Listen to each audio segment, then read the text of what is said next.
ചടങ്ങിൽ അധ്യക്ഷത വഹിക്കുന്ന ഈ പരിപാടിയിൽ അധ്യക്ഷത വഹിക്കുന്ന ബിജെപിയുടെ മേഖലാ അധ്യക്ഷൻ ശ്രീ ഉണ്ണികൃഷ്ണൻ മാസ്റ്റർ, വേദിയിൽ സന്നിഹിതരായിട്ടുള്ള പാർട്ടിയുടെ ദേശീയ നേതാക്കന്മാരും മുൻ സംസ്ഥാന അധ്യക്ഷന്മാരുമായിട്ടുള്ള ശ്രീ പി കെ കൃഷ്ണദാസ് ജി, ശ്രീ കുമ്മനം രാജേട്ടൻ, സ്വാഗതം ആശംസിച്ച രശ്മിൽ നാഥ്, വേദിയിലുള്ള ബിജെപിയുടെ സംസ്ഥാന ജനറൽ സെക്രട്ടറി ശ്രീ എം ടി രമേശ്, RLJD-യുടെ അധ്യക്ഷൻ ശ്രീ പി എച്ച് രാമചന്ദ്രൻ, ശിവസേന സംസ്ഥാന general secretary Shri TR Devan, പാർട്ടിയുടെ ദേശീയ കൗൺസിൽ അംഗമായിട്ടുള്ള Shri Krishnakumar, Shri Vasudevan master, Shri Jiji Joseph, Shri Sumith George, Shri Subramanian, Deepa Puzhakkal, VK Sajeevan, Shyamraj, Ranjith, Navya Haridas, S Suresh, ഏതാണ്ട് എല്ലാ നേതാക്കന്മാരുടെയും പേരുകൾ ഞാൻ പറഞ്ഞിട്ടുണ്ട്. ആരുടെയെങ്കിലും പേര് വിട്ടുപോയിട്ടുണ്ടെങ്കിൽ അവരെല്ലാവരെയും നിങ്ങൾക്ക് എല്ലാവർക്കും അറിയുന്നതാണ്. അതോടൊപ്പം ഈ സദസ്സിൽ സന്നിഹിതരായിട്ടുള്ള നിലമ്പൂരിലെ ദേശസ്നേഹികളായിട്ടുള്ള സഹോദരി സഹോദരന്മാരെ, മാധ്യമ പ്രവർത്തകരെ, എല്ലാവർക്കും നമസ്കാരം. നിലമ്പൂരിൽ നടക്കാൻ പോകുന്ന തെരഞ്ഞെടുപ്പിന്റെ പരസ്യ പ്രചരണം അവസാനിക്കാൻ 24 മണിക്കൂർ ബാക്കി പൂർണ്ണമായിട്ടും ഇല്ലാത്ത ഒരു സാഹചര്യം. ആ സാഹചര്യത്തിലാണ് ദേശീയ ജനാധിപത്യ സഖ്യം ദേശരക്ഷാ സംഗമം എന്നുള്ള പേരിൽ ഈ പരിപാടി സംഘടിപ്പിച്ചിട്ടുള്ളത്. സാധാരണഗതിയിൽ തെരഞ്ഞെടുപ്പ് കാലത്ത് ഇത്തരത്തിലുള്ള ഒരു പരിപാടി സംഘടിപ്പിക്കേണ്ട ആവശ്യം ഉയർന്നു വരാറില്ല. പക്ഷെ നിലമ്പൂരിലെ പ്രത്യേക സാഹചര്യം, ആ സാഹചര്യമാണ് ദേശീയ ജനാധിപത്യ സഖ്യത്തെ ഈ തരത്തിലുള്ള ഒരു പരിപാടി സംഘടിപ്പിക്കാൻ നിർബന്ധിതരാക്കി. ബഹുമാന്യനായിട്ടുള്ള ശ്രീ മേജർ രവി നമ്മുടെ ഇടയിലേക്ക് എത്തിയിരിക്കുകയാണ്. അദ്ദേഹത്തെ എല്ലാവർക്കും വേണ്ടി ഞാൻ സ്വാഗതം ചെയ്യുന്നു.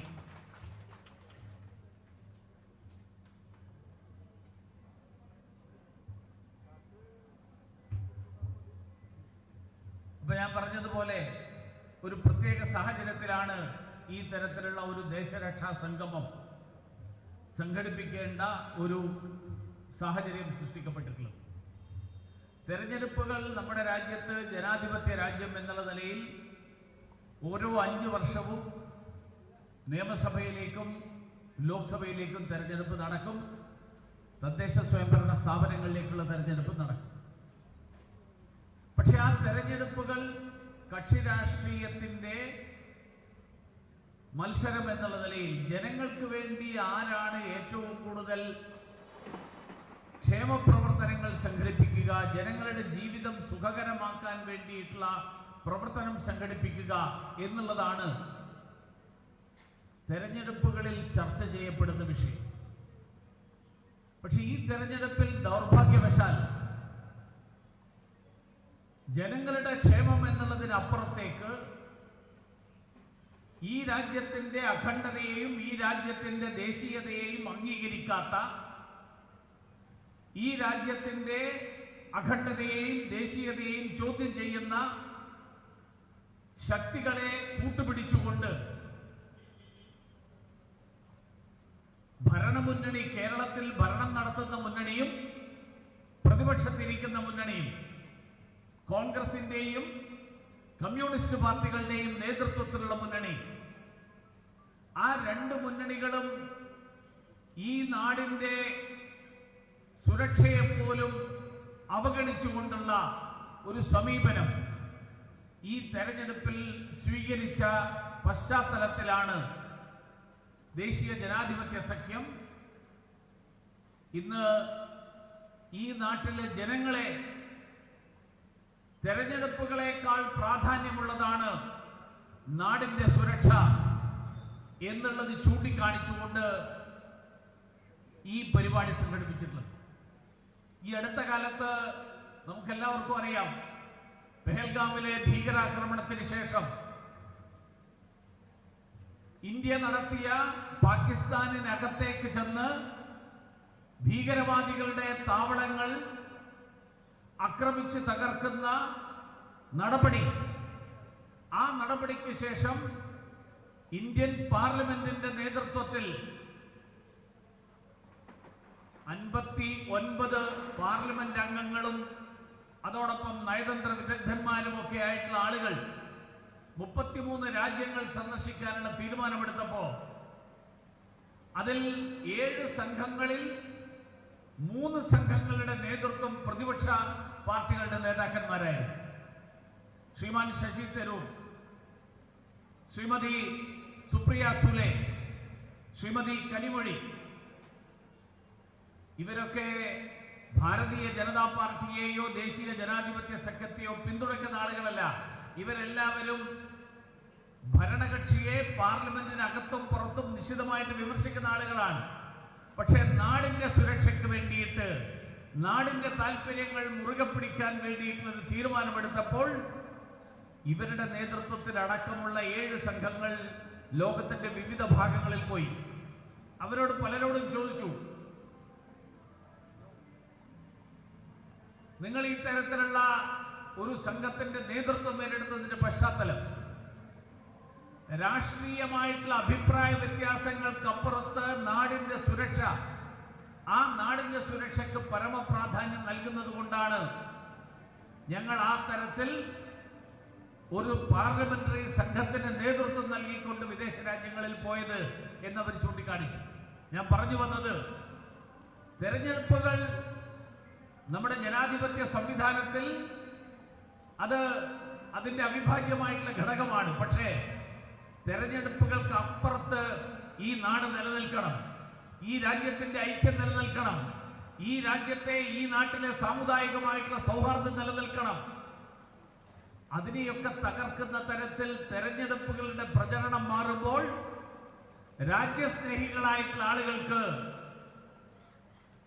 ഈ നാടിനോടുള്ള കൂറ്, ഈ നാടിനോടുള്ള സ്നേഹം, ഈ ദേശത്തിന്റെ സുരക്ഷ ഉറപ്പുവരുത്താനുള്ള ഉത്തരവാദിത്വം, ആ ഉത്തരവാദിത്വം നിറവേറ്റാനുള്ള ബാധ്യത, അതിന്റെ ചുമതല, ആ കർത്തവ്യം പരമപ്രധാനമായിട്ട് കണക്കാക്കുന്നത് കൊണ്ടാണ് ദേശീയ ജനാധിപത്യ സഖ്യം ഇന്ന് ഇത്തരത്തിലുള്ള ഒരു പരിപാടി നടത്താൻ തീരുമാനമെടുക്കേണ്ടി വന്നു. കാരണം ഇവിടെ ഇന്ത്യ സഖ്യത്തിൽപ്പെടുന്ന 2 മുന്നണികൾ, അവർ തമ്മിൽ നടക്കുന്ന മത്സരം സാധാരണക്കാരായിട്ടുള്ള സമാധാന പ്രിയരായിട്ടുള്ള ജനങ്ങളുടെ പിന്തുണ നേടാനല്ല, പകരം മത തീവ്രവാദികളുടെ, മതഭീകരതയെ, മതരാഷ്ട്രവാദത്തെ പിന്തുണയ്ക്കുന്ന, അതിനു വേണ്ടിയിട്ട് നിലകൊള്ളുന്ന ശക്തികൾ, ആ ശക്തികളുടെ പിന്തുണ നേടാൻ വേണ്ടിയിട്ടുള്ള ശ്രമമാണ് ജമാഅത്തെ ഇസ്ലാമിയുടെയും PDPയുടെയും പിന്തുണ. ജമാഅത്തെ ഇസ്ലാമി എന്ന് പറയുന്ന സംഘടന, ആ സംഘടന ഇന്ത്യയുടെ ദേശീയതയെ അംഗീകരിക്കുന്നവരല്ല എന്ന് ഞങ്ങൾ മാത്രം പറയുന്നതല്ല. അത് ഈ രാജ്യം ഭരിച്ചിട്ടുള്ള മറ്റ് രാഷ്ട്രീയ പാർട്ടികളുടെ നേതൃത്വം ഉൾപ്പെടെയുള്ള ആളുകൾ, അങ്ങനെയുള്ള ആളുകൾ ഉൾപ്പെടെ അർത്ഥശങ്കയില്ലാതെ പറഞ്ഞിട്ടുള്ള കാര്യമാണ്.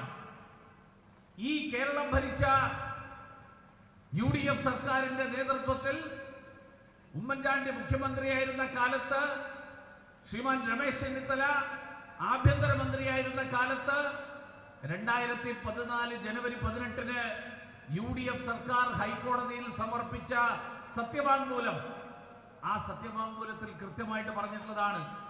പക്ഷേ തെരഞ്ഞെടുപ്പ് അടുക്കുമ്പോ നമ്മുടെ ബഹുമാന്യനായിട്ടുള്ള രമേശ് ചെന്നിത്തല അടക്കം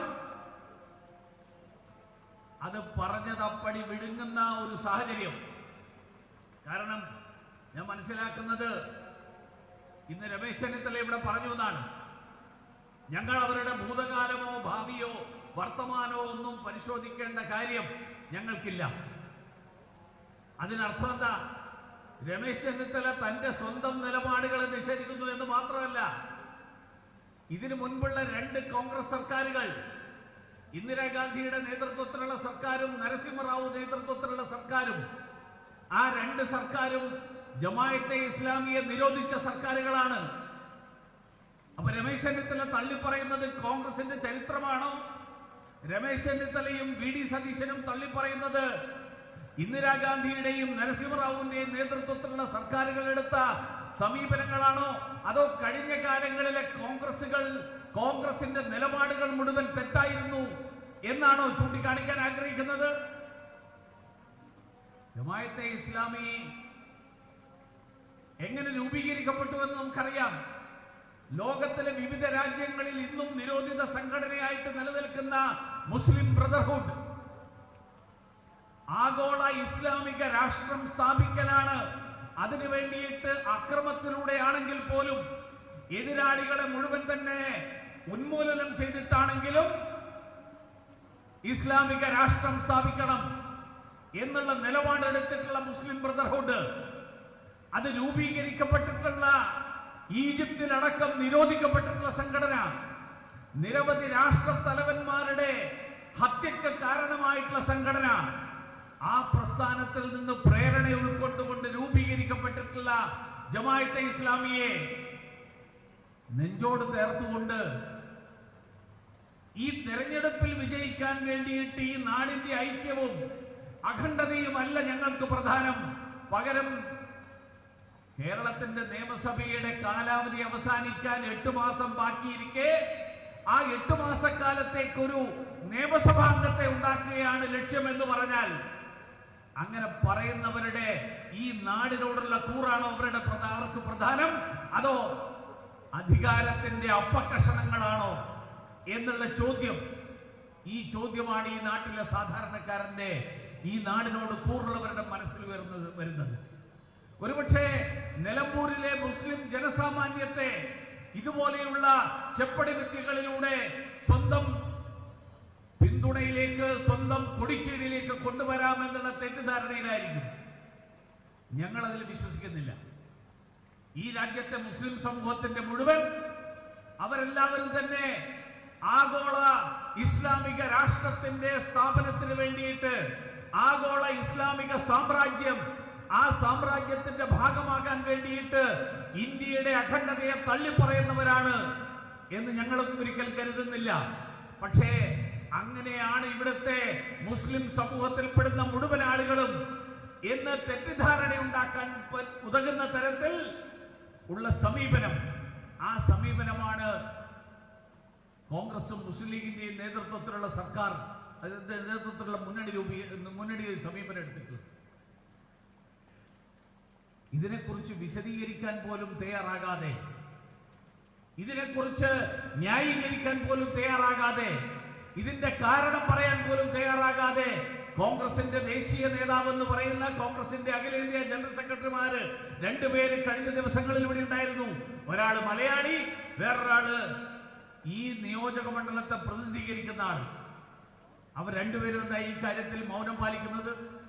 കോൺഗ്രസിന്റെ ദേശീയ നയത്തിന് അനുസൃതമാണോ ഈ നിലമ്പൂരിലെ തെരഞ്ഞെടുപ്പിൽ കോൺഗ്രസിന്റെ കേരള ഘടകം എടുത്തിട്ടുള്ള നിലപാട്? അങ്ങനെയാണെങ്കിൽ കോൺഗ്രസിന്റെ അഖിലേന്ത്യാ പ്രസിഡന്റും കോൺഗ്രസിന്റെ പ്രതിപക്ഷ നേതാവും പരസ്യമായിട്ട് പ്രഖ്യാപിക്കട്ടെ, ഞങ്ങൾ ജമാഅത്തെ ഇസ്ലാമിയുമായിട്ട് ഞങ്ങൾക്ക് തൊട്ടുകൂടായ്മയില്ല, ജമാഅത്തെ ഇസ്ലാമിയെ ഞങ്ങൾ ദേശസ്നേഹികളുടെ സംഘടനയായിട്ടാണ് കണക്കാക്കുന്നത്. കഴിഞ്ഞ കാലങ്ങളിൽ ഞങ്ങൾ ജമാഅത്തെ ഇസ്ലാമിയെ നിരോധിച്ചത് ഞങ്ങളുടെ പ്രധാനമന്ത്രിമാര്, ഞങ്ങളുടെ മുൻ നേതാക്കന്മാര് ജമാഅത്തെ ഇസ്ലാമിയെ നിരോധിച്ചത് തെറ്റായിട്ടുള്ള നടപടിയായിരുന്നു എന്ന് കോൺഗ്രസിന്റെ അഖിലേന്ത്യാ നേതൃത്വത്തിന് പ്രഖ്യാപിക്കാൻ തയ്യാറുണ്ടോ? ജമാഅത്തെ ഇസ്ലാമിയെ ഒരു വശത്ത് ഈ രീതിയിൽ ഒരുമിച്ച് ചേർക്കാൻ ശ്രമിക്കുമ്പോൾ, കൂടെ ചേർക്കാൻ ശ്രമിക്കുമ്പോൾ, അതിന് മറുവശത്ത് നടക്കുന്ന ശ്രമം നമുക്കറിയാം. PDP പീഡിതരുടെ പാർട്ടിയാണെന്നാണ് നമ്മുടെ സഖാവ് ഗോവിന്ദൻ കണ്ടുപിടിച്ചിരിക്കുന്നത്. PDPയെ ഇടതുപക്ഷത്തിന്റെ കൂടെ കൂട്ടിക്കൊണ്ട് മർദ്ദിതരുടെയും പീഡിതരുടെയും അധ്വാനിക്കുന്നവന്റെയും ഒക്കെ പാർട്ടിയാണെന്ന് അവകാശപ്പെട്ടിരുന്ന ആളുകള്, ആ ആളുകള് PDPയെ കൂടെ കൂട്ടുമ്പോ ഏറ്റവും ചുരുങ്ങിയത് EK നായനാർ എന്ന് പറയുന്ന CPM-ന്റെ മുഖ്യമന്ത്രി അബ്ദുൽ നാസർ മദനിയെ അറസ്റ്റ് ചെയ്ത് തമിഴ്നാട് സർക്കാരിന് കൈമാറിയത് സ്വാതന്ത്ര്യ സമരത്തിൽ പങ്കെടുത്തതിന്റെ പേരിലല്ല എന്നെങ്കിലും ഈ സഖാവ് ഗോവിന്ദൻ ഓർമ്മിക്കണമായിരുന്നു.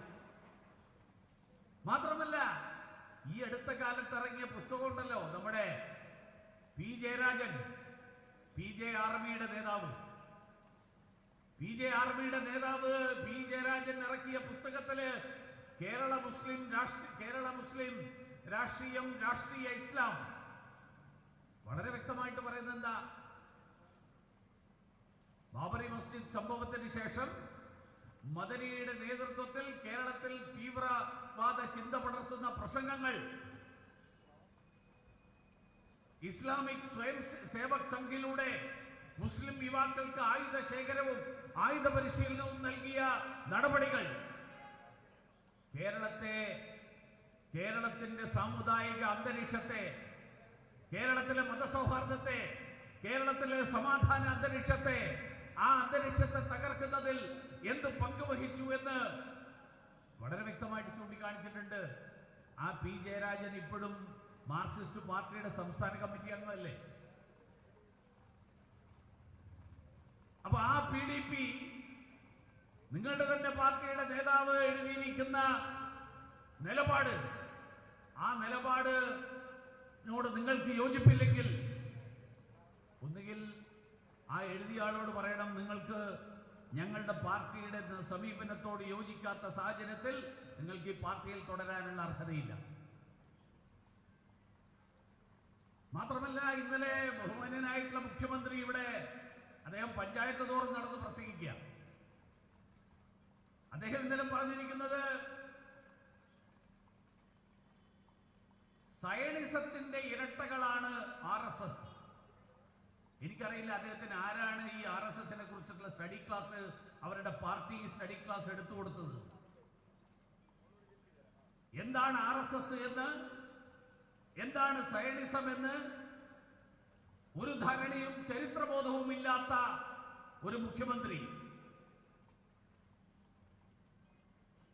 പശ്ചിമേഷ്യയിലെ സംഘർഷത്തിന്റെ പശ്ചാത്തലത്തിൽ അദ്ദേഹം ഇവിടെ വന്ന് കലക്കവെള്ളത്തിൽ മീൻ പിടിക്കാൻ ഒരു ശ്രമം നടത്തി. പശ്ചിമേഷ്യയെ സംബന്ധിച്ചിടത്തോളം ഇന്ത്യയുടെ നിലപാട് വളരെ വ്യക്തമായിട്ടുള്ള നിലപാടാണ്. പശ്ചിമേഷ്യയിൽ ഇസ്രായേലും പലസ്തീനും, ഈ രണ്ട് രാജ്യങ്ങളും സമാധാനപരമായിട്ടുള്ള സഹവർത്തിത്വം ഉണ്ടാകണം. സമാധാനപരമായിട്ടുള്ള മാർഗങ്ങളിലൂടെ രണ്ട് രാഷ്ട്രവും നിലനിൽക്കാനുള്ള അർഹതയുണ്ടാകണം എന്നുള്ള നിലപാട് നരേന്ദ്രമോദിയെ പ്രധാനമന്ത്രിയായ കാലത്ത് ശേഷം എടുത്ത നിലപാടല്ല. 1950 തന്നെ ഇസ്രായേലിനെ അംഗീകരിച്ചിട്ടുള്ള രാജ്യമാണ് ഇന്ത്യ. അന്ന് ഭരിച്ചത് നരേന്ദ്രമോദിയല്ല, അന്ന് ഭരിച്ചത് കോൺഗ്രസ് സർക്കാരാണ്. 1992 പൂർണ്ണ നയതന്ത്ര ബന്ധം, ആ പൂർണ്ണ നയതന്ത്ര ബന്ധം ഇസ്രായേലുമായിട്ട് സ്ഥാപിച്ചത് നരേന്ദ്രമോദിയോ BJPയോ NDAയോ അല്ല. ഇനി പിണറായി വിജയന് അതിനോട് വിയോജിപ്പുണ്ടായിരുന്നുവെങ്കിൽ 2004 നിങ്ങൾ കൂടി പിന്തുണച്ചിട്ടല്ലേ കേന്ദ്രത്തിൽ UPAയുടെ നേതൃത്വത്തിൽ സർക്കാർ ഉണ്ടായിരുന്നത്, മൻമോഹൻ സിംഗിന്റെ സർക്കാർ. ആ കാലത്ത് എന്തുകൊണ്ട് ഇസ്രായേലിനോടുള്ള നിലപാട്, ആ നിലപാട് തിരുത്തണം? ഇസ്രായേലിനുള്ള ഇന്ത്യയുടെ നയതന്ത്ര ബന്ധം, ആ നയതന്ത്ര ബന്ധം വിച്ഛേദിക്കണം എന്ന് പിണറായി വിജയൻ എന്തുകൊണ്ട് പിണറായി വിജയന്റെ പാർട്ടി എന്തുകൊണ്ട് ആവശ്യപ്പെട്ടില്ല? അപ്പൊ നിലമ്പൂര് വന്ന് ഞങ്ങൾ ഇറാന്റെ കൂടിയാണ്, ഇസ്രായേലിന് എതിരാണ്, ഇസ്രായേൽ തെമ്മാടികളാണ്, റൗഡികളാണ്. ഇതെന്താ തെരുവ് ഗുണ്ടകൾ തമ്മിലുള്ള ഏറ്റുമുട്ടലാണോ? അന്താരാഷ്ട്ര തലത്തിൽ നടക്കുന്ന യുദ്ധങ്ങൾ തെരുവ് ഗുണ്ടകളുടെ ഭാഷ. ശ്രീമാൻ പിണറായി വിജയനെ തലശ്ശേരിയിൽ വാടിക്കൽ രാമകൃഷ്ണന്റെ കൊലപാതക കേസിൽ പ്രതിയായ കാലം തൊട്ടുള്ള ചരിത്രം, ആ ചരിത്രത്തിൽ നിന്ന് അദ്ദേഹത്തിന് ഇപ്പോഴും മോചനം കിട്ടിയിട്ടില്ല. അതുകൊണ്ട് അദ്ദേഹം ഇപ്പോഴും തലശ്ശേരിയിലെ തെരുവുകളിൽ RSSകാരെ കൊന്നൊടുക്കിയ CPMന്റെ തെരുവ് ഗുണ്ടകളുടെ ഭാഷയിൽ ഒരു രാജ്യത്തെ റൗഡി, ഒരു രാജ്യത്തെ തെമ്മാടി എന്നൊക്കെ വിളിക്കുന്നത് കയ്യടി കിട്ടാൻ കൊള്ളാം, പക്ഷെ ഒരു ഭരണാധികാരിക്ക് ചേർന്ന ഭാഷയല്ല. ഇന്ത്യയെ സംബന്ധിച്ചിടത്തോളം ഇന്ത്യയുടെ നിലപാട് വളരെ വ്യക്തമായിട്ട്, പലസ്തീൻ വിഷയത്തിലുള്ള നിലപാട് വളരെ വ്യക്തമായിട്ട് ഇന്ത്യ പ്രഖ്യാപിച്ചിട്ടുണ്ട്. 2024 കഴിഞ്ഞ വർഷം വരെ വിദേശകാര്യ വകുപ്പിലെ സഹമന്ത്രി എന്നുള്ള നിലയിൽ ഇന്ത്യയുടെ നിലപാട് അന്താരാഷ്ട്ര വേദികളിൽ പലസ്തീന്റെ നിലയെക്കുറിച്ചുള്ള നിലപാടടക്കം വ്യക്തമാക്കാൻ കഴിഞ്ഞിട്ടുള്ള ഒരാളെന്നുള്ള നിലയിൽ ഞാൻ പറയാൻ ആഗ്രഹിക്കുകയാണ്. പലസ്തീന്റെ നിലനിൽപ്പിന് വേണ്ടിയിട്ട് ഇന്ത്യ എല്ലാ വിധത്തിലുള്ള സഹായവും 1950 മുതൽ ഇങ്ങോട്ടുള്ള സ്ഥിരമായിട്ടുള്ള നിലപാട്, ആ നിലപാടാണ് ഇന്ത്യ ഇന്നും എടുത്തുകൊണ്ടിരിക്കുന്നത്. ഗാസയിൽ നടക്കുന്ന സംഘർഷം, ആ സംഘർഷം അവസാനിക്കണം എന്നുള്ള നിലപാടാണ് ഇന്ത്യക്കുള്ളത്. അവിടെ ഉണ്ടായിട്ടുള്ള കെടുതികൾ, ആ കെടുതികൾക്ക് വിരാമം ഉണ്ടാകണം. അതുകൊണ്ടാണ് ഇന്ത്യ പലസ്തീന് വേണ്ടിയിട്ടുള്ള ഐക്യരാഷ്ട്രസഭയുടെ ഫണ്ടിലേക്ക് കഴിഞ്ഞ വർഷവും ഈ വർഷവും $5 മില്യൺ ആണ് ഇന്ത്യ സംഭാവന ചെയ്തിട്ടുള്ളത്. ഏതാണ്ട് 45 കോടി രൂപ ഓരോ വർഷവും ഇന്ത്യ സംഭാവന ചെയ്യുകയാണ്. 70 മെട്രിക് ടൺ മരുന്നുകൾ ഉൾപ്പെടെയുള്ള വസ്തുക്കൾ, ദുരിതാശ്വാസ മേഖലയിലുള്ള വസ്തുക്കൾ വിതരണം ചെയ്യാൻ വേണ്ടിയിട്ട് ഇന്ത്യ നൽകിയിരിക്കുകയാണ്. ഐക്യരാഷ്ട്രസഭയിൽ കഴിഞ്ഞ കാലങ്ങളിൽ ഉണ്ടായിട്ടുള്ള പ്രമേയങ്ങളിൽ, ആ പ്രമേയങ്ങളിലൊക്കെ പലസ്തീനുമായിട്ടും മാത്രം ബന്ധപ്പെട്ടിട്ടുള്ള വിഷയങ്ങളിൽ ഇന്ത്യ വളരെ വ്യക്തമായിട്ടുള്ള നിലപാട് പലസ്തീൻ അനുകൂലമായിട്ട് എടുത്തിട്ടുണ്ട്. ഞാൻ ഇന്നലെ കണ്ടു, കോൺഗ്രസിന്റെ അഖിലേന്ത്യാ ജനറൽ സെക്രട്ടറി നിലമ്പൂര് തെരഞ്ഞെടുപ്പ് വന്നപ്പോ ഇന്ത്യ ഐക്യരാഷ്ട്രസഭയുടെ പൊതുസഭയിൽ ഇന്ത്യ വിട്ടുനിന്നതിനെ കുറിച്ച് അദ്ദേഹം നടത്തിയ പരാമർശം, നിലമ്പൂരുകാര് UN പ്രമേയത്തെ മുഴുവൻ വായിക്കില്ല എന്നുള്ള ധാരണയുടെ അടിസ്ഥാനത്തിലാണ് ഇതുപോലെയുള്ള പരാമർശങ്ങൾ അദ്ദേഹം നടത്തുന്നത്. ഇന്ത്യയുടെ നിലപാടുകളിൽ ഉറച്ചു നിൽക്കുന്നു. പലസ്തീൻ വിഷയത്തിൽ ഇന്ത്യ പലസ്തീനൊപ്പമാണ്, അവിടെ വെടിനിർത്തലിന് അനുകൂലമാണ്, വെടിനിർത്തൽ ഉണ്ടാകണം എന്നുള്ളതാണ് ഇന്ത്യയുടെ ആവശ്യം. പക്ഷേ അതിന്റെ കൂട്ടത്തിൽ വേറെ പല കാര്യങ്ങളും തിരികെ കയറ്റാൻ ശ്രമിക്കുമ്പോൾ ഇന്ത്യക്ക് മാറി നിൽക്കേണ്ടി വരും. ആ തിരികെ കയറ്റുന്ന കാര്യങ്ങളോട് ഇന്ത്യക്ക് യോജിപ്പില്ല. അതുകൊണ്ടാണ് കഴിഞ്ഞ 2 വർഷക്കാലത്തിനിടയിൽ ഇന്നലത്തേതുൾപ്പെടെ 14 തവണയാണ് ഐക്യരാഷ്ട്രസഭയിൽ പലസ്തീൻ വിഷയത്തിലുള്ള പ്രമേയങ്ങൾ ഉണ്ടായത്. ആ 14 തവണ പ്രമേയങ്ങൾ ഉണ്ടായതിൽ 10 തവണ ഇന്ത്യ പലസ്തീൻ അനുകൂലമായിട്ട് നിലപാടെടുത്തു. 4 തവണ ഇന്ത്യ വിട്ടുനിന്ന സാഹചര്യം പലസ്തീനുമായിട്ട് ബന്ധപ്പെട്ടിട്ടുള്ള പ്രമേയത്തിന്റെ കൂടെ മറ്റു വിഷയങ്ങൾ ഉൾപ്പെട്ടപ്പോൾ ആ വിഷയങ്ങളോടുള്ള വിയോജിപ്പിന്റെ സൂചിപ്പിക്കണം എന്നുള്ളത് കൊണ്ട് ഇന്ത്യ വിട്ടുനിൽക്കാൻ തീരുമാനിച്ചു. അപ്പോഴും ഇന്ത്യ അതിനെതിരായിട്ട് വോട്ട് ചെയ്തില്ല. അന്താരാഷ്ട്ര നയതന്ത്ര സാഹചര്യങ്ങൾ, അന്താരാഷ്ട്ര രാഷ്ട്രീയം, ഇതിനെയൊക്കെ കൈകാര്യം ചെയ്യുന്ന ആളുകൾക്ക് അറിയാത്ത കാര്യമല്ല. സംശയമുണ്ടായിരുന്നെങ്കിൽ KC വേണുഗോപാലിന് ശശി തരൂരിനോട് ചോദിക്കാമായിരുന്നു. കോൺഗ്രസിന്റെ തന്നെ വിദേശകാര്യ വിഭാഗത്തിന്റെ ചുമതല വഹിക്കുന്ന മറ്റ് MP-മാരുണ്ട്, അവരോട് ചോദിക്കണമായിരുന്നു. പകരം നിലമ്പൂരിലെ 4 വോട്ടിന് വേണ്ടി ഇസ്രായേലിന് അനുകൂലമായിട്ട് ഇന്ത്യ നിലപാടെടുത്തു.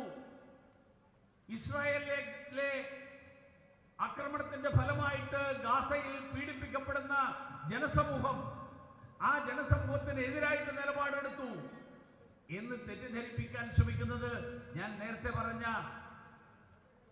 നിലമ്പൂരിലെ ഒരു വലിയ ജനവിഭാഗം, ആ ജനവിഭാഗത്തെ ലക്ഷ്യം വെച്ചുകൊണ്ടാണെങ്കിൽ ജനങ്ങൾ യാഥാർത്ഥ്യം തിരിച്ചറിയും. അധികകാലം ജനങ്ങളെ തെറ്റിദ്ധരിപ്പിക്കാൻ കഴിയില്ല. തൽക്കാലത്തേക്ക് കുറച്ച് ആളുകളെ തെറ്റിദ്ധരിപ്പിക്കാൻ സാധിക്കുമായിരിക്കും. അതുകൊണ്ട് ഇന്ത്യയുടെ നിലപാട്, ആ നിലപാട് വളരെ വ്യക്തമാണ്. ഇന്ന് 17-ാം തീയതിയാണ്. ഇടതുപക്ഷ പാർട്ടികളൊക്കെ കൂടി കഴിഞ്ഞ ദിവസം ഒരു പ്രസ്താവന ഇറക്കിയത് ഞാൻ കണ്ടു. ഇന്ന് പാലസ്തീൻ ഐക്യദാർഢ്യ ദിനമായിട്ട് പ്രഖ്യാപിക്കുന്നു. എന്താ കാരണം? പാലസ്തീൻ ഐക്യദാർഢ്യ ദിനം പ്രഖ്യാപിച്ചതുകൊണ്ട് പാലസ്തീനുകാർക്ക് ഗുണമില്ല, അതുകൊണ്ട് പാലസ്തീൻകാർക്കെതിരായിട്ട് ആക്രമണം നടത്തുന്ന ആളുകൾക്ക് ഒരു ദോഷവും വരാനില്ല. പക്ഷേ നിലമ്പൂരിൽ 4 വോട്ട് കിട്ടുമോ? ഒരു മുഖ്യമന്ത്രി ഈ തരത്തിൽ സാമുദായിക ധ്രുവീകരണം ഉണ്ടാക്കുന്ന നടപടികൾ അന്താരാഷ്ട്ര വിഷയങ്ങൾ ഉപയോഗിച്ചുകൊണ്ട് ഒരു കേരളത്തിലെ ഒരു നിയമസഭാ തെരഞ്ഞെടുപ്പിൽ, ഒരു നിയോജക മണ്ഡലത്തിലെ തെരഞ്ഞെടുപ്പിൽ സാമുദായിക ധ്രുവീകരണം ഉണ്ടാക്കിക്കൊണ്ട് വോട്ട് ബാങ്ക് ലക്ഷ്യം വെച്ചുകൊണ്ട് നടത്തുന്ന ഈ ശ്രമം തീക്കളിയാണ് എന്ന് സൂചിപ്പിക്കാൻ ഞാൻ ആഗ്രഹിക്കുകയാണ്. മുഖ്യമന്ത്രിയെ പോലെയുള്ള ഒരാൾക്ക്, ഒരു സംസ്ഥാനത്തിന്റെ ഭരണാധികാരം കൈയാളുന്ന ഒരാൾക്ക് ഉചിതമായിട്ടുള്ള നടപടിയല്ല.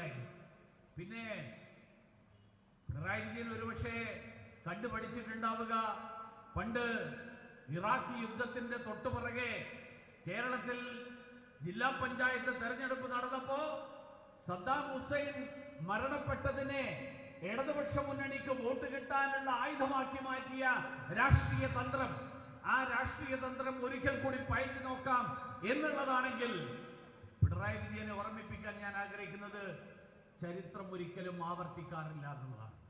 ചരിത്രം ആവർത്തിക്കുമ്പോൾ അത് പ്രഹസനമായിട്ട് മാറും. ചരിത്രത്തിൽ ഒരിക്കലും ആവർത്തനങ്ങളില്ല. ചരിത്രം വീണ്ടും ആവർത്തിക്കാൻ ശ്രമിച്ചാൽ അത് പ്രഹസനമായിട്ട് മാത്രമേ പര്യവസാനിക്കൂ എന്നുള്ളത് ശ്രീമാൻ പിണറായി വിജയൻ മനസ്സിലാക്കണം.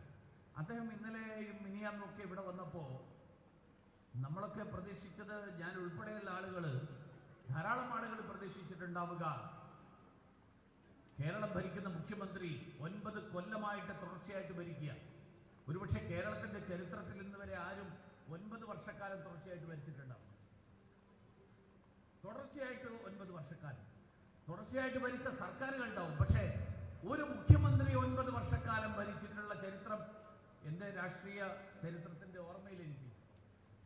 അപ്പൊ അദ്ദേഹം ഇവിടെ വരുമ്പോ അദ്ദേഹത്തിന്റെ സർക്കാർ ചെയ്തിട്ടുള്ള കാര്യങ്ങൾ എന്തൊക്കെയാണ് എന്ന് ഈ നാട്ടിലെ ജനങ്ങളോട് വിശദീകരിക്കുമെന്നുള്ളതാണ്. ബഹുമാന്യനായിട്ടുള്ള പ്രധാനമന്ത്രി നരേന്ദ്രമോദിജി ഏറ്റവും ഒടുവിൽ 3ാം തവണ ഭരണം ഏറ്റെടുത്തപ്പോ അദ്ദേഹം ആദ്യം ചെയ്ത കാര്യം 3 കോടി പുതിയ ഭവനരഹിതരായിട്ടുള്ള ആളുകൾക്ക്, 3 കോടി ആളുകൾക്ക് വീട് വെക്കാനുള്ള സഹായം, അതിനു വേണ്ടിയിട്ട് പ്രധാനമന്ത്രി ആവാസ് യോജന, ആ പ്രധാനമന്ത്രി ആവാസ് യോജനയ്ക്കുള്ള തീരുമാനമാണ് എടുത്തത്. ജൂൺ മാസം 10-ാം തീയതി 9-ാം തീയതി സർക്കാർ ഭരണമേറ്റെടുത്തു. ജൂൺ മാസം 10-ാം തീയതി ക്യാബിനറ്റിന്റെ ആദ്യ യോഗത്തിലെടുത്ത തീരുമാനം 3 കോടി ആളുകൾക്ക് പുതുതായിട്ട് വീടുകൾ വെക്കാനുള്ള തീരുമാനം. ആ തീരുമാനമാണ് എടുത്തത്. ആ വീടുകൾ കേരളത്തിലെ ജനങ്ങൾക്ക് അർഹരല്ലേ? ആ വീടുകൾക്ക് നിലമ്പൂരിലെ ജനങ്ങൾ അർഹരല്ലേ? നിലമ്പൂരിലെ ജനങ്ങൾക്ക് ആ വീടുകൾ ലഭ്യമാക്കാൻ വേണ്ടിയിട്ടുള്ള എന്ത് നടപടിയെടുത്തു എന്ന് മുഖ്യമന്ത്രി വിശദീകരിക്കും എന്ന് നമ്മൾ കരുതി. ഇവിടെ ഞാൻ ഇന്ന് രാത്രി ഈ തെരഞ്ഞെടുപ്പ് കഴിഞ്ഞ്, പ്രചരണം കഴിഞ്ഞ് തിരുവനന്തപുരത്തേക്ക് പോകണം. കാരണം അവിടെ കാസർഗോഡ് നിന്ന് യാത്ര തിരിച്ചിട്ടുള്ള ആശാ വർക്കർമാരുടെ രാപ്പകൽ യാത്ര തിരുവനന്തപുരത്ത് എത്തുകയാണ് നാളെ. കഴക്കൂട്ടം മണ്ഡലത്തിൽ ആ യാത്രക്ക് നൽകുന്ന സ്വീകരണത്തിൽ പങ്കെടുക്കണം എന്ന് അവർ ആവശ്യപ്പെട്ടതുകൊണ്ട് ആശാ വർക്കർമാർക്ക് നൽകിയിട്ടുള്ള വാഗ്ദാനം എന്തുകൊണ്ട് പാലിക്കാൻ കഴിഞ്ഞില്ല? മുഖ്യമന്ത്രി വിശദീകരിക്കേണ്ടതായിരുന്നില്ല. ഇവിടെ കഴിഞ്ഞ തെരഞ്ഞെടുപ്പിൽ നിങ്ങളല്ലേ പറഞ്ഞത്? നിങ്ങൾ പറഞ്ഞത് പ്രതിദിനം 750 രൂപ, ഞങ്ങൾ പ്രതിദിനം 750 രൂപ ഓണറേറിയം ആശാ വർക്കർമാർക്ക് നൽകും. എന്തുകൊണ്ട് കൊടുക്കാൻ പറ്റിയില്ല? നിങ്ങളുടെ പ്രകടന പത്രികയിൽ നടന്നിട്ടുള്ള കാര്യം. ഈ നാട്ടിലെ, ഈ നിലമ്പൂരിലെ ജനങ്ങൾ, ആ ജനങ്ങൾക്ക് വേണ്ടി എന്തൊക്കെ കാര്യങ്ങൾ കഴിഞ്ഞ 9 കൊല്ലക്കാലത്തിനിടയിൽ ചെയ്തു. ഇപ്പൊ വീണ്ടും കോവിഡിന്റെ ഭീതി വന്നുകൊണ്ടിരിക്കുകയാണ്. കഴിഞ്ഞ തവണ കോവിഡിന്റെ കാലത്ത് നമ്മുടെ നാട്ടിൽ പ്രവർത്തിക്കാൻ ആശാ വർക്കർമാരുണ്ടായിരുന്നു. പക്ഷെ ഇന്ന് അവരെല്ലാവരും സമരവീഥിയിലാണ്. രാജ്യത്ത് 6 മരണങ്ങൾ ഇതുവരെ ഉണ്ടായതിൽ 3 കേരളത്തിലാണ് ഉണ്ടായിട്ടുള്ളത്. കോവിഡ് മരണങ്ങൾ ആശങ്കയുടെ സാഹചര്യമാണ്. പരിഹരിക്കാൻ വേണ്ടിയിട്ടുള്ള നടപടികൾ എടുക്കേണ്ട ആളുകൾ അവർ തെരുവിലാണ്. അവർക്ക് കൊടുത്തിട്ടുള്ള വാഗ്ദാനങ്ങൾ, ആ വാഗ്ദാനങ്ങൾ എന്തുകൊണ്ട് പൂർത്തിയാക്കിയില്ല? ക്ഷേമ പെൻഷന്റെ കാര്യം 2500 രൂപ ക്ഷേമ പെൻഷൻ കൊടുക്കാമെന്ന് വാഗ്ദാനം ചെയ്ത ആളുകൾ 1600 രൂപ പോലും ക്ഷേമ പെൻഷൻ കൊടുക്കാൻ കഴിയാത്ത സ്ഥിതിയിലെത്തി. ഇപ്പൊ 2 കൂട്ടരും കൂടി ക്ഷേമ പെൻഷൻ കൊടുക്കാൻ തുടങ്ങിയത് ഞങ്ങളാണെന്നാണ് കോൺഗ്രസ്സുകാരും ലീഗുകാരും പറയുന്നത്. മറ്റവരെ ക്ഷേമ പെൻഷൻ കൊടുക്കാത്തതിന്റെ കാരണം, ക്ഷേമ പെൻഷന്റെ ചരിത്രമല്ല ജനങ്ങൾക്ക് വേണ്ടത്. ജനങ്ങൾക്ക് വേണ്ടത് ക്ഷേമ പെൻഷനാണ്. നിലമ്പൂരിൽ നിന്ന് ആയിരക്കണക്കിന് ചെറുപ്പക്കാര് തൊഴിലന്വേഷിച്ച് ഇപ്പോഴും വിദേശ രാജ്യങ്ങളിലേക്ക് പോകുന്ന സ്ഥിതിയല്ലേ? കഴിഞ്ഞ ദിവസം ഞാൻ ഖത്തറിൽ പോയപ്പോ അവിടെ ഒരു കൂട്ടം ചെറുപ്പക്കാരെ എന്നെ കാണാൻ വന്നു. അവർ പറഞ്ഞു ഞങ്ങൾ വലിയ ടെൻഷനിലാണ്. ഞാൻ ചോദിച്ചു എന്താ കാരണം? ഞങ്ങളുടെ മക്കളെ പ്രാഥമിക വിദ്യാഭ്യാസം SSLC 10ാം ക്ലാസ് 12ാം ക്ലാസ് വരെ കഴിഞ്ഞ ശേഷം നാട്ടിലേക്ക് അയക്കാൻ പറ്റുമോ ഇല്ലയോ എന്നുള്ളതിനെ കുറിച്ചുള്ള ആശങ്കയിലാണ്. 2 പേടിയാണ് ഞങ്ങൾക്കുള്ളത്. ഞാൻ ചോദിച്ചു എന്താ പേടി? 1 തെരുവ് നായ ശല്യം, 2 ലഹരി. കേരളത്തിലേക്ക് പഠിക്കാൻ പോയാലുള്ള സാഹചര്യം, ഈ സാഹചര്യം ഞങ്ങൾ ഭയക്കുന്നു. അതുകൊണ്ട് കേരളത്തിൽ പഠിക്കാൻ പറഞ്ഞയക്കുന്നതിന് പകരം 10-25 ലക്ഷം അധികം ചെലവാക്കിയാലും ഈ നാട്ടിൽ പഠിച്ചോട്ടെ എന്നുള്ള തീരുമാനത്തിലേക്ക് എത്താൻ ഞങ്ങൾ നിർബന്ധിതരാകുന്നു. എന്താ കേരളത്തിൽ തൊഴിലില്ലായ്മ ഏറ്റവും രൂക്ഷമായിട്ട് നിൽക്കുന്നത്? പീരിയോഡിക് ലേബർ സർവേ പറയുന്നത് 29.9% കേരളത്തിലെ തൊഴിലില്ലായ്മ. ഈ രാജ്യത്തെ ഏറ്റവും ഉയർന്ന തൊഴിലില്ലായ്മയുള്ള സംസ്ഥാനം ആ സംസ്ഥാനമാണ് കേരളം. സ്ത്രീകളുടെ തൊഴിലില്ലായ്മ 47%. എന്താ ഇതിന് പരിഹാരം ഉണ്ടാകാത്തത്? UN ട്രേഡ് ആൻഡ് ഡെവലപ്മെന്റിന്റെ റിപ്പോർട്ട് അനുസരിച്ച് ഈ രാജ്യത്തെ 5 സംസ്ഥാനങ്ങളാണ് നിക്ഷേപ സൗഹൃദ പട്ടികയിൽ ഇന്ത്യയിൽ മുന്നിൽ നിൽക്കുന്നത്. മഹാരാഷ്ട്രയും കർണാടകയും ഗുജറാത്തും ഡൽഹിയും തമിഴ്നാടും. പക്ഷെ നമ്മുടെ രാജീവ് മന്ത്രി പറയുന്നത് നിക്ഷേപകരൊക്കെ കേരളത്തിലേക്ക് വരികയാണ്. പെട്ടിക്കടയടക്കം അദ്ദേഹം നിക്ഷേപത്തിന്റെ കണക്കിൽ ഉൾപ്പെടുത്തിയിരിക്കുകയാണ്. എന്നിട്ട് ഞങ്ങൾക്ക് വ്യവസായ സൗഹൃദ സംസ്ഥാനമായിട്ട് പ്രഖ്യാപിക്കുക. ഇപ്പൊ ഇന്നലെ ഞാൻ പത്രത്തിൽ കണ്ടു 22 കോടി രൂപ ചെലവാക്കാൻ പോവുകയാണ്. കേരളത്തിന്റെ മന്ത്രിമാര് ലോകത്തിലെ പല രാജ്യങ്ങളിൽ പോയിട്ട് നിക്ഷേപം ക്ഷണിച്ചു കൊണ്ടുവരാൻ. ഏതാനും മാസങ്ങൾക്ക് മുൻപാണ് ഇൻവെസ്റ്റേഴ്സ് മീറ്റ് കൊച്ചിയിൽ നടന്നത്. അതിനും ഏതാനും മാസങ്ങൾക്ക് മുൻപാണ് ലോക കേരള സഭ നടന്നത് തിരുവനന്തപുരത്ത്. ലോക കേരള സഭ ഇത്തവണ ചർച്ച ചെയ്ത പ്രധാനപ്പെട്ട വിഷയം കഴിഞ്ഞ തവണത്തെ ലോക കേരള സഭ ശുപാർശ ചെയ്ത 146 ശുപാർശകളിൽ ഒരെണ്ണം പോലും നടപ്പിലാക്കിയിട്ടില്ല എന്നുള്ളതാണ്. കേരളത്തിൽ എന്തെങ്കിലും തൊഴിൽ കൊടുക്കുന്ന കിറ്റക്സിനെ പോലെയുള്ള സ്ഥാപനങ്ങൾ, ആ സ്ഥാപനങ്ങൾ അടക്കം ഓടിപ്പോവുകയാണ്. തെലങ്കാനയിൽ 30,000 ആളുകൾക്കാണ് കിറ്റക്സ് പണി കൊടുക്കുന്നത്. ആ ബാക്കിയുള്ള കിറ്റക്സ് പോലും അടച്ചുപൂട്ടാൻ പോകുന്നു എന്നാണ് പറയുന്നത്. കിറ്റക്സിന്റെ MD കഴിഞ്ഞ ദിവസം പറഞ്ഞത് തൊഴിൽ ജീവനക്കാരുടെ കുടിവെള്ളം പോലും CPM മുട്ടിക്കുന്നു എന്നാണ്. ഇതൊക്കെയല്ലേ മുഖ്യമന്ത്രി പറയേണ്ടിയിരുന്നത്? ഇതൊക്കെ പറയുന്നതിന് പകരം മുഖ്യമന്ത്രി ഇവിടെ വന്ന് സാമുദായിക ധ്രുവീകരണം ഉണ്ടാക്കാൻ വേണ്ടിയിട്ടുള്ള ശ്രമങ്ങൾ. ഈ നാട് തേക്കിന്റെ നാടാണ്. ഈ തേക്കിന്റെ നാട്ടിൽ 2 മുന്നണികളും മാറി മാറി ഭരിച്ച് ഈ തേക്കിന്റെ അടിസ്ഥാനത്തിലുള്ള എന്ത് അനുബന്ധ വ്യവസായം ഈ നിലമ്പൂരിൽ സൃഷ്ടിച്ചു? 1840കളിൽ ചന്തുമേനോന്റെ നേതൃത്വത്തിൽ ബ്രിട്ടീഷുകാർ നടപ്പിലാക്കിയ പദ്ധതികൾക്കപ്പുറത്തേക്ക് ഈ സംസ്ഥാനം കഴിഞ്ഞ 75 കൊല്ലക്കാലം ഭരിച്ച ആളുകൾ അവരെന്ത് കാര്യം? നിലമ്പൂരിലെ തേക്ക്, ആഗോള പ്രശസ്തമായിട്ടുള്ള തേക്ക്. നമ്മുടെ മുൻ MLA ബോർഡിലൊരു പടം വെച്ചിട്ടുണ്ട്. എന്താ തേക്ക് മ്യൂസിയം, അങ്ങനെ എന്തോന്നും വായിച്ചു അല്ലേ? അദ്ദേഹത്തിന് ആകെ ബോർഡിൽ വെക്കാൻ ഒരു മ്യൂസിയത്തിന്റെ പടം വെച്ചത് മാത്രമേ ഉള്ളൂ. അപ്പൊ ഈ സാഹചര്യം, സ്വന്തം നേട്ടങ്ങൾ പറയാൻ കഴിയാത്ത ആളുകൾ കഴിഞ്ഞ 9-10 കൊല്ലക്കാലം ഈ മണ്ഡലത്തെ പ്രതിനിധീകരിച്ച ഇടതുപക്ഷ മുന്നണിക്ക് പറയാനില്ല. അതിനു മുൻപുള്ള ഏതാണ്ട് 67 മുതലുള്ള കാലഘട്ടം നോക്കിയാൽ കുഞ്ഞാലിയും TK ഹംസയും ഒഴിച്ചാൽ അങ്ങനെയുള്ള ഒരു കഷ്ടിച്ച് 10 കൊല്ലം കഴിഞ്ഞ് ഒഴിവാക്കിയാൽ ബാക്കിയുള്ള പൂർണ്ണമായിട്ടുള്ള സമയം ഈ മണ്ഡലത്തെ പ്രതിനിധീകരിച്ച കോൺഗ്രസ് ലീഗ് മുന്നണി, ആ കോൺഗ്രസ് ലീഗ് മുന്നണി ഇവിടെ എന്ത് വികസനം കൊണ്ടുവന്നു എന്ന് പറയാൻ കഴിയാത്ത സാഹചര്യത്തിൽ ഈ നാട്ടിലെ സാമുദായിക സൗഹാർദ്ദത്തെ, സാമുദായിക അന്തരീക്ഷത്തെ തകർത്തുകൊണ്ട്, സാമുദായിക ധ്രുവീകരണം ഉണ്ടാക്കിക്കൊണ്ട്, ഈ രാജ്യത്തെ അഖണ്ഡതയെ തകർത്തുകൊണ്ട് തെരഞ്ഞെടുപ്പിൽ വോട്ട് കിട്ടാൻ വേണ്ടിയിട്ടുള്ള ശ്രമം നടത്തുന്ന ഈ സമീപനത്തിനെതിരായിട്ട് ഈ നാട്ടിലെ ദേശസ്നേഹികൾ ഒരുമിച്ച് വരേണ്ട സാഹചര്യം ദേശീയ ജനാധിപത്യ സഖ്യം അതുകൊണ്ട് തന്നെ ഞങ്ങൾ ഈ തെരഞ്ഞെടുപ്പിൽ പറയുന്ന കാര്യം, ഈ നിലമ്പൂരിന്റെ വികസനത്തിന് വേണ്ടി, ഈ കേരളത്തിന്റെ വികസനത്തിന് വേണ്ടി, ആ വികസനത്തിന് വേണ്ടിയിട്ട് ദേശീയ ജനാധിപത്യ സഖ്യത്തിന്റെ സ്ഥാനാർത്ഥി ശ്രീ മോഹൻ ജോർജിനെ താമര അടയാളത്തിൽ വോട്ട് രേഖപ്പെടുത്തി വിജയിപ്പിക്കണം എന്നുള്ള ഒരൊറ്റ മുദ്രാവാക്യം വിവാദങ്ങൾ സൃഷ്ടിച്ചുകൊണ്ട് ജനശ്രദ്ധ തിരിച്ചുവിടാനുള്ള ശ്രമമല്ല. പകരം ഈ നാട്ടിൽ വികസനത്തിന് വേണ്ടിയിട്ട് ശബ്ദമുയർത്തുന്ന സ്ഥാനാർത്ഥി എന്നുള്ള നിലയിൽ ശ്രീ മോഹൻ ജോർജിനെ താമര അടയാളത്തിൽ വോട്ട് രേഖപ്പെടുത്തി വിജയിപ്പിക്കണമെന്ന് വിനയപൂർവ്വം അഭ്യർത്ഥിച്ചുകൊണ്ട് ഞാൻ എന്റെ വാക്കുകൾ അവസാനിപ്പിക്കുന്നു. എല്ലാവർക്കും നമസ്കാരം. അടുത്തതായി ഒരു സുപ്രധാനമായ ചടങ്ങാണ് ഇവിടെ നടക്കാൻ പോകുന്നത്.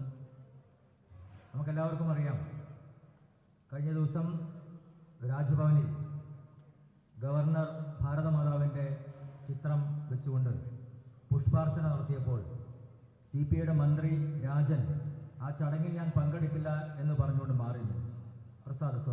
CPIയുടെ മന്ത്രി പ്രസാദ് ആ ചടങ്ങിൽ പങ്കെടുക്കില്ല എന്ന് പറഞ്ഞുകൊണ്ട് മാറിയിരുന്നു. ആ ഭാരതമാതാവിന്